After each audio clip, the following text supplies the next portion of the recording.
Mr. Vice Chairman, sir, after hearing the roaring waterfall speeches, giving out all the details of the shortcomings and pitfalls of the government and its policy, and the grim picture of the working of the government, who is not an economist in my own humble capacity, would like to hold a small lamp of hope and faith in the government economic policies and its planning. Mistakes are always made, otherwise, we are not human. Differences of emphasis and working are always there out.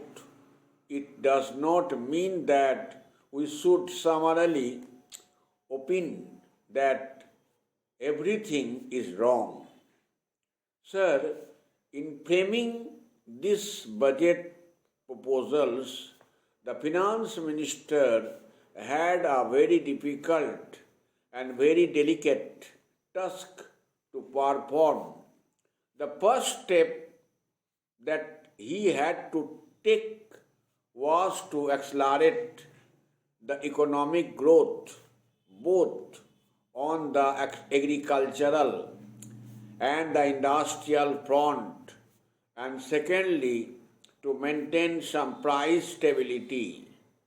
The very fact that the prices of certain essential commodities did not shoot up after the budget was itself an act of great relief to many customers, especially to housewives who always used to sit up tight, keeping the finger crossed, not knowing what the items are going to be on which the axe of the finance minister will fall. For the first time, this continuous fear has been built to a great extent after the presentation of the budget. And so, sir, pleased as we are in an extremely difficult economic situation, many common consumers and housewives like me think that the finance minister deserves all congratulations for presenting this year a growth-oriented budget. Sir, the national budget is not only an annual accounting of expenses and revenues, but the finance minister has to give, through the budget, a correct picture of the present as well as of the hopes for the future. Sir, it is the prerogative of not only the small microscopic affluent class to sit in judgment, but also the common people who have an equal right to say something about the budget.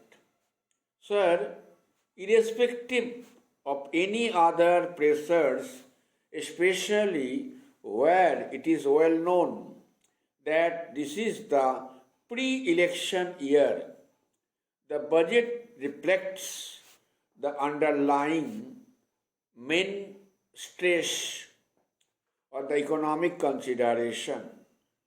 This itself shows the determination to overcome the critical period by introducing a number of measures for different sections of the people.